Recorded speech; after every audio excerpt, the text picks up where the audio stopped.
Гостин во тема на денот на јавниот сервис е председателот на Регулаторната комисија за енергетика Марко Бислимовски. Господине Бислимовски, доволно е да ги погледнеме податоците за загубите на вода, за да ни се крене коса на глава. Може ли да ни се случи во догледна иднина да бидеме принудени да купуваме флаширана вода за секојдневна употреба, зашто водата од чешми едноставно ќе нема? Факт е дека загубите во водните системи на ниво на цела држава се околу 63-64%. Ние како Регулаторна комисија за енергетика ја отвараме оваа тема веќе 2-3 години.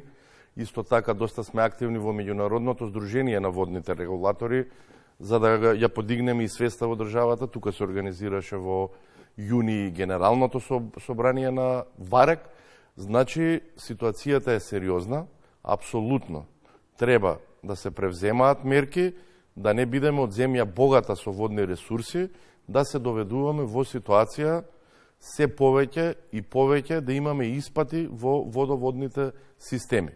Тоа го кажував и пред 2, пред 3 години и едноставно мора да започнеме да се однесуваме одговорно кон целосната водоводна структура. Тоа значи и системите за таму каде што има за производство на вода, тоа значи на мрежата која што имаме и тоа значи на исто така и на канализационата мрежа. Како да ги намалиме загубите? Кој треба едноставно кажано да го понесе товарот? Сите сме свесни во каква кондиција ни се комуналните предпријатија. Не е тајна дека има превработеност, не е тајна дека тие немаат доволно пари за да инвестираат во нови водоводни системи, во инфраструктура за да ги намалат загубите. Загубите може да се намалат само со нови инвестиции. Значи имаме инфраструктура која што е стара, таа дел по дел мора да се заменува и парите треба да дојдат од јавните комунални предпријатија, пред се. Затоа што кога ќе се намалат загубите, во тој случај ќе имаме и повеќе од таа вода која што е на располагање, ќе биде дадена до потрошувачите. На тој начин обезбедуваме со намалување на загубите самите водоводни предпријатија да си ги обезбедат парите. Например, сега од 100 единици вие ако имате вода, 63 ако губите, тоа е катастрофа, но ако губите 30, фактички со таа инвестиција, вие сте си ги обезбедиле парите за да се покријат потребите на граѓаните кои што се реални, но заради загубите, овие водоводни предпријатија секоја година се повеќе и повеќе акумулираат финансиски загуби. И тоа мора да престане. Исто така, како еден од начините кои што го предлагаме како Регулаторна комисија за енергетика, е ние да ја превземеме обврската да ги донесеме конечните одлуки, бидејќи во моментов Регулаторната комисија за енергетика определува минимална и максимална цена и потоа управниот одбор на водоводното или комуналното предпријатие доставува во рамките на таа минимална и максимална цена предлог до советите на општините. И тамо доаѓа до една политизација и там ја разбирам популизам, наводно се штитат интересите на граѓаните. Ја не сметам дека 30, 40 или 50 денари с големен трошок за вода влие сериозно на стандардот на граѓаните. Но тие 30, 40, 50 денари од секое домаќинство ќе им помогнат на овие комунални предпријатија да инвестираат во намалување на загубите. Дополнително, ние кога носиме одлуки за цени за електрична енергија, за природен газ, однапред ги предвидуваме трошоците кои што ќе ги имаат предпријатијата. На тој начин ги принудуваме да работат многу повеќе ефикасно, ги принудуваме бројот на вработени да го држат во рамките на тоа што го определила Регулаторната комисија за енергетика. Ние тоа како искуство сме го имале, сме кажале дека во некои енергетски компании имаат преголем број на вработени и ние тој трошок за толкав број не го признаваме. Признаваме за помал број на вработени. Тоа се методологии кои што функционираат во цела Европа и во останатите и во повеќе делови од светот. Тие се поттикнувачки методологии, така да апсолутно, ако ја превземеме ние таа наша обврска, гарантирам дека ќе ја зголемиме ефикасноста на работа и на комуналните предпријатија. Ги споменавте енергетските компании, тие до понеделникот има рок да достават пресметки за трошоците поврзани со електричната енергија. Сега регулаторот ќе прави есап што тоа ќе прифати, што нема да прифати, какви се нивните барања и кога треба да донесете одлука за новата цена на струјата. Значи, до понеделникот, компаниите на кои што треба да им определиме цени, тоа се МЕПСО за пренос на електрична енергија, Електродистрибуција за дистрибуција и МЕМО како оператор на пазарот, ги доставија барањата и ние треба до крајот на ноември, до 30 на ноември да ги донесеме одлуките за овие активности, односно за пренос, дистрибуција и за оператор на пазар, а потоа ќе врз основа на овие одлуки универзалниот снабдувач ќе треба да ја определи цената која што ќе биде за крајните потрошувачи. Сега е прерано, добиени се барањата, но најбитниот елемент кој што ќе биде во овие барања, тоа е трошокот за набавка на електрична енергија за покривање на загубите во преносната и дистрибутивната мрежа, се уште не се реализирани, така да не би сакал сега да шпекулирам колку побарале, како побарале, од кога ќе ги имаме и овие бројки, ќе излеземе со став колку побарали и понатака што планира да превземе регулаторната комисија за енергетика.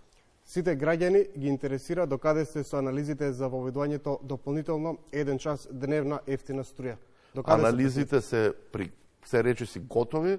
Во текот на следната недела ќе имаме состаноци со компаниите да ги презентираме овие бројки, па врз основа на тоа за 10 на дена ќе информираме јавноста кои се заклучоците од овие наши анализи. Она како сега што го гледаме во 2024 е факт дека во периодите од 10 до 16 часот има пониски цени на берзите на електрична енергија, но исто така како факт гледаме дека и цените на електричната енергија во периодот пред се навечер од 8 до 12 часот до полноќ се исклучително високи. Така да внимаваме, ќе ги направиме, ќе влеземе во една отворена дискусија со сите заинтересирани страни и потоа ќе ја информираме и јавноста. Значи, со таа наша одлука не сакаме на ниту еден начин да предизвикаме проблеми и кај најголемата компанија во државата, тоа е ЕСМ, која што треба во најголем дел да ги обезбеди потребите на домаќинствата. За 10 дена почнува и официјално новата грејна сезона. Оваа година, за разлика од лани, барем нема такви стравувања околу цената на гасот. Дали граѓаните ќе имаат топли радиатори и ќе треба ли овој топловод под мостот Беласица да биде што поскоро завршен, за да има и пониски сметки можеби? Значи, ние добивме известување од компаниите дека се еворете, дека се подготвени за грејната сезона и верувам дека ќе нема никакви проблеми. И да ви кажем искрено, ние немаме друга опција. Мораме да обезбедиме сигурно снабдување и континуирано со топлинска енергија кај граѓаните, но она што сега го добиваме како информација е дека од 1 јануари природниот газ кој што поминува низ, кој што транзитира низ Украина, нема повеќе да може да транзитира низ Украина и со тоа да обезбеди, да речеме, средна Европа со природен газ, и таа одлука ќе можно е да предизвика зголемување на цените на природниот газ на европските берзи, имајќи во предвид дека идејата на Европската Унија е тој природен газ кој што доаѓаше од сега од Украина да се замени преку една така наречена вертикала, односно да се замени од Александрополис, па понатака низ Грција, Бугарија, Романија да стигне во Средна Европа, но во овој случај трошоците само за транспорт сега во Средна Европа ќе се зголемат за 15 евра за мегават час, што предизвикува притисок на цената на природниот газ, а берзите во Европа се исклучително зависни од цената на природниот газ. Така да треба внимателно да ја следиме цела оваа ситуација, апсолутно, и ние ќе бидеме засегната страна само врз основа на цените, бидејќи ние не добиваме природен газ од Украина, туку добиваме од Турција, Бугарија, така од тој аспект сме сигурни ќе се го имаме ние природниот газ, но битно е да внимаваме што ќе се случува со цените на природниот газ во Европа, а со тоа може да има сериозно влијание и на цените на електричната енергија. За ова претпоставам разговаравте во Грција, од таму се враќате од состанокот на регулаторите? Да, имавме состанок на регулаторните тела од земјите членки на енергетската заедница.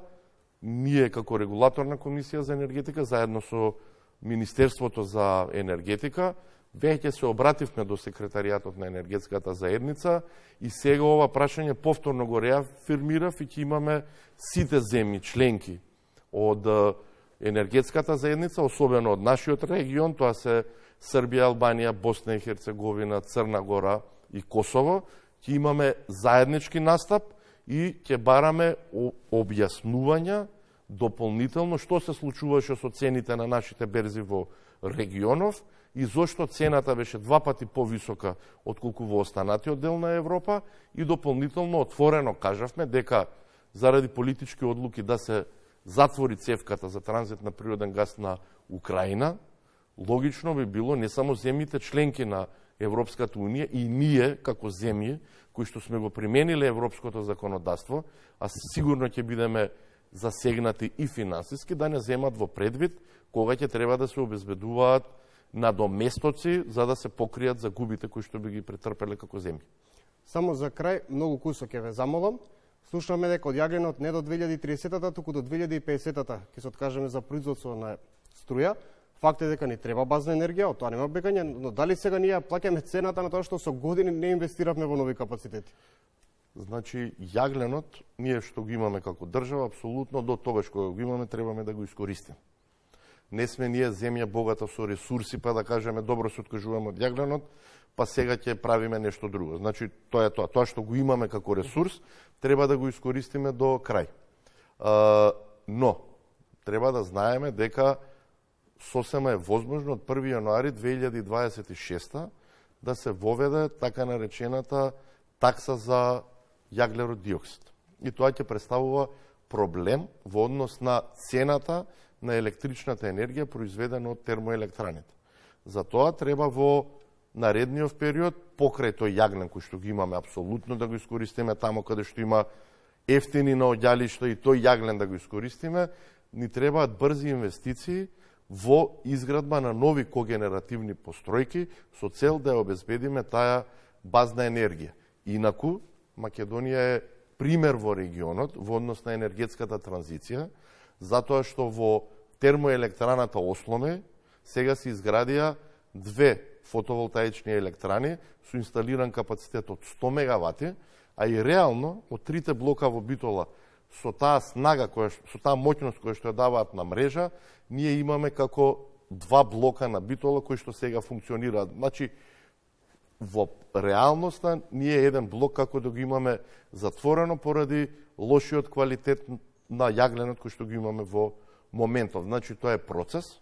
Во тој процес, апсолутно, Македонија како држава треба да се вклучи, но треба да внимаваме да се ги штитиме и нашите интереси од аспект на обезбедување на енергетска сигурност и независност.